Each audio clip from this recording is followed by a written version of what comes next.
Criaturas Indescritíveis. No vídeo de hoje, mais um trecho do livro Torturado por Amor a Cristo, de Richard Wurmbrand, publicado no ano de 1976. O povo que não conhece a sua história está condenado a repeti-la.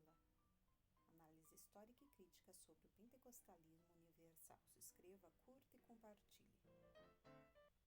O pastor chamado Floresco foi torturado com atiçadores de ferro em brasa e com facas. Foi açoitado horrivelmente. Ratos famintos eram introduzidos em sua cela através de um cano grosso.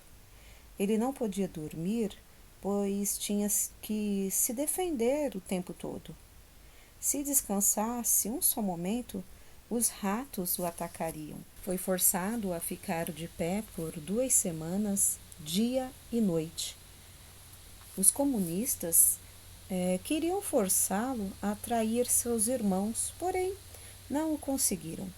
Por fim, trouxeram seu filho de 14 anos e começaram a açoitá-lo na presença do pai, dizendo que continuariam a bater até que o pastor dissesse o que eles queriam.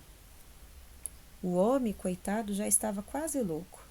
Suportou até onde pôde. Por fim, gritou para o filho: Alexandre, tenho de dizer o que eles querem. Não posso mais suportar o que lhe estão fazendo. O filho respondeu: Papai, não me faça a injustiça de ter um traidor por pai. Resista. Se me matarem, morrerei com as palavras: Jesus é minha terra natal. A fúria dos comunistas caiu sobre o menino, em quem bateram até matá-lo, vendo-se manchas do seu sangue pelas paredes da cela. Morreu louvando a Deus. Nosso querido irmão Floresco nunca mais foi o mesmo depois do que presenciou. Eram colocadas algemas em nossos pulsos, as quais tinham lâminas afiadas na parte interna. Se ficássemos totalmente parados, elas não nos cortavam. Mas nas celas muito frias, quando tremíamos, nossos pulsos eram cortados pelas lâminas. Crentes eram pendurados em cordas de cabeça para baixo e açoitados tão severamente que seus corpos balançavam de um lado para o outro sob a força das pancadas.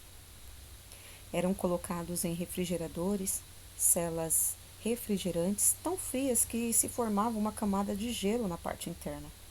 Eu próprio fui jogado em uma dessas celas com bem pouca roupa. Médicos da prisão observavam-nos através de uma abertura até verem sintomas de morte por congelamento. Nesse ponto, eles davam sinal e os guardas nos tiravam, e então éramos aquecidos.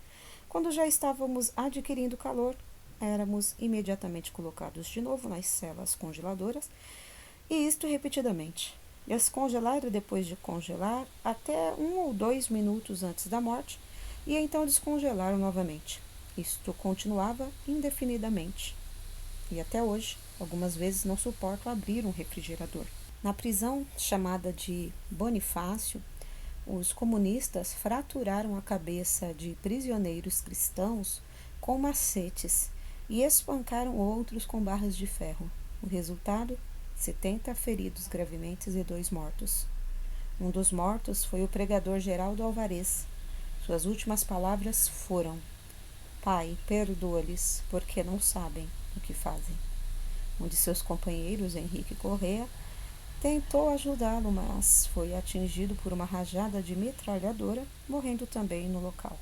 Comitê de Informação sobre Cuba, 1976.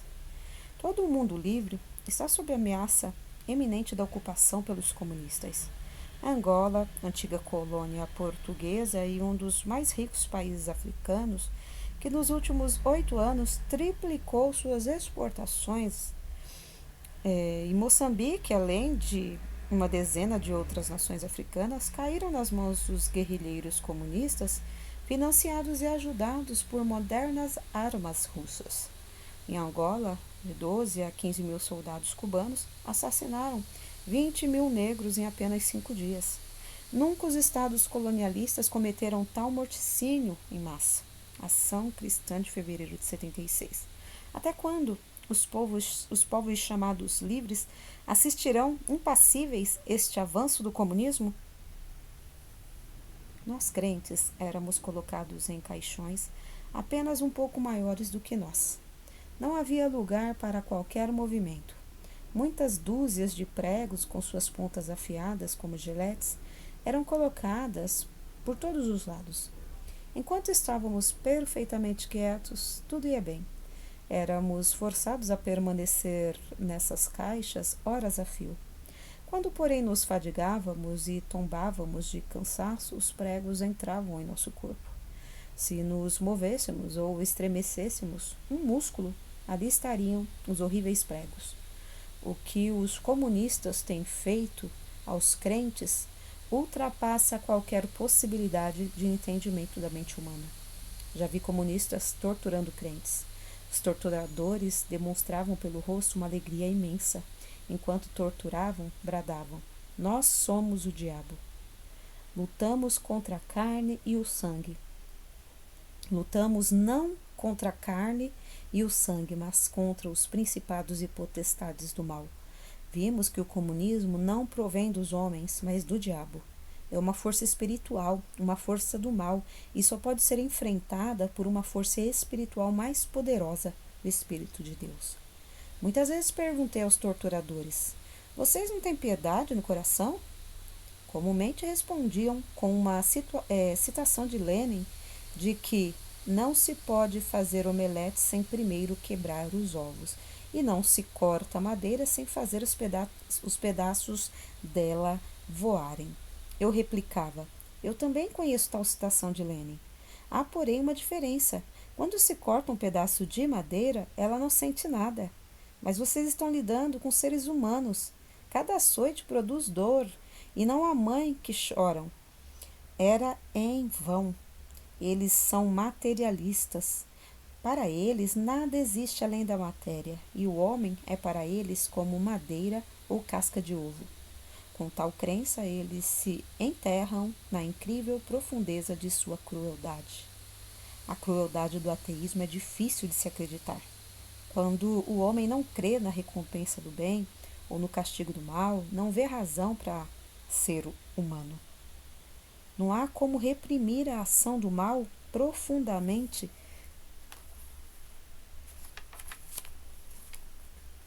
enraizado no homem. Os torturadores comunistas, muitas vezes, afirmavam: "Não há Deus, nem vida futura, nem castigo pelo mal. Podemos fazer o que queremos." Já ouvi um até dizer: "Dou graças a Deus, em quem não creio, que vivi até hoje para manifestar toda a maldade do meu coração." Ele a manifestava com incrível brutalidade e torturas infligidas aos prisioneiros. Sinto muito se um crocodilo devora uma pessoa, porém não posso repreendê-lo. É um crocodilo, não é um ser moral. De igual modo, nenhuma repreensão pode produzir efeito nos comunistas, visto que o comunismo destruiu neles todo e qualquer senso moral. Por isso se gloriavam abertamente por não terem piedade. Aprendi uma lição com eles.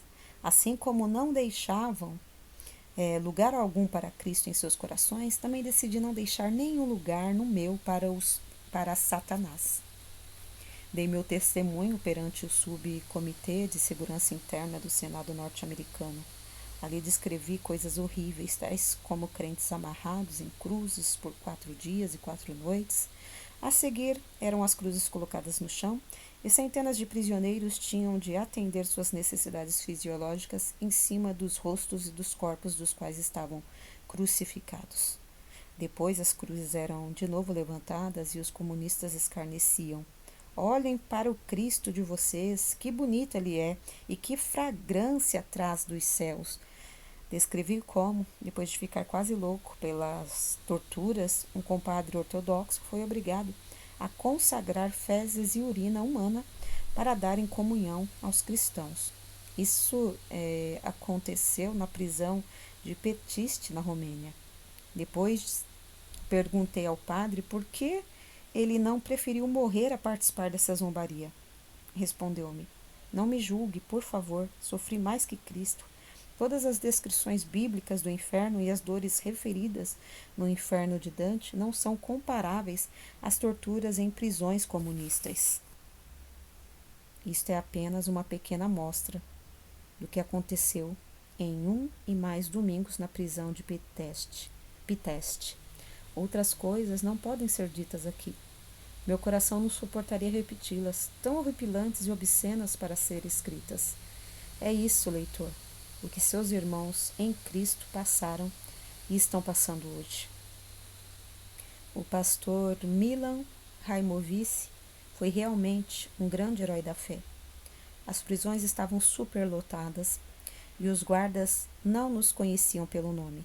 Chamavam por aqueles que haviam sido sentenciados a levar 25 chicotadas por haverem quebrado algum regulamento da prisão. Inúmeras vezes o pastor Milan Raimovici foi no lugar de outro para receber o castigo. Com isso conquistou o respeito dos outros prisioneiros, não apenas para si, mas também para Cristo, a quem representava. Se eu continuasse a contar todos os horrores dos comunistas e sacrifícios pessoais dos crentes, nunca acabaria. Não apenas as torturas eram conhecidas, os feitos heróicos também o eram. O exemplo de heroísmo daqueles presos inspiraram grandemente os irmãos que ainda estavam livres. Uma de nossas obreiras era uma jovem da igreja subterrânea. A polícia comunista descobriu que ela distribuía literatura cristã e ensinava as crianças acerca de Cristo. Resolveram prendê-la. Mas para tornar essa prisão a mais agonizante e a mais dolorosa possível, resolveram adiá-la por mais algumas semanas até o dia do casamento da jovem. Nesse dia, lá estava ela vestida de noiva, o dia mais maravilhoso na vida de uma moça. De repente, a porta foi empurrada e a polícia secreta invadiu. Quando a noiva os viu, estendeu-lhe os braços para serem algemados. Mal haviam colocado as algemas nos pulsos, ela voltou os olhos para seu amado, depois beijou os grilhões e disse: agradeço ao meu noivo celestial estas joias com que me presenteou no dia do meu casamento. Agradeço-lhe por ser digna de sofrer por ele.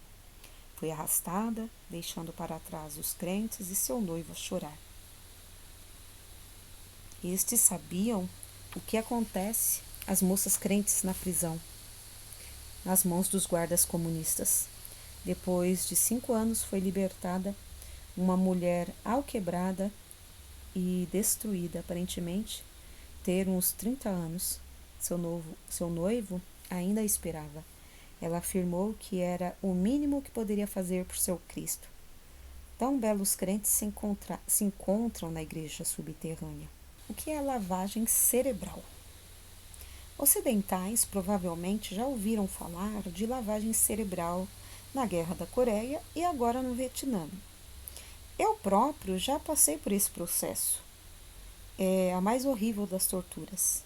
Por anos a fio, tínhamos de nos sentar durante 17 horas diariamente escutando: o comunismo é bom, o comunismo é bom, o comunismo é bom, o comunismo é bom, o cristianismo é uma estupidez, o cristianismo é uma estupidez, o cristianismo é uma estupidez, desista, desista, desista, desista, durante 17 horas diariamente, por dias, semanas e meses a fio. Vários crentes me perguntaram como podemos resistir à lavagem cerebral. Há apenas um método de resistência a ela: é a lavagem do coração. Se o coração estiver purificado pelo amor de Jesus Cristo e se o ama, pode se resistir a toda e qualquer tortura. Que não faria uma noiva por seu noivo? Que não faria uma mãe por seu filho? Se você ama Cristo como Maria o amava, ela que o teve como criança em seus braços. Se você, leitor, ama Jesus como uma noiva a seu noivo, pode resistir a tais tormentos. Deus nos julgará não de acordo com quanto podemos suportar, mas de acordo com quanto podemos amar. Sou testemunha dos crentes em prisões comunistas de que eles puderam amar. puderam amar a Deus e aos homens. Os suplícios e brutalidades continuavam sem interrupção. Quando eu perdia os sentidos ou ficava tão entorpecido para dar aos torturadores qualquer esperança de confissão, era conduzido à minha cela. Ali era atirado sem nenhuma consideração e quase morto, para me reanimar um pouco a fim de que pudessem voltar a trabalhar em mim. Muitos morreram nesse ponto, mas de alguma maneira minhas forças voltavam. Nos anos seguintes, em várias prisões, quebraram-me 4 vértebras e muitos outros ossos. Golpearam-me em uma dúzia de lugares. Recebi queimaduras no corpo e 18 ferimentos penetrantes.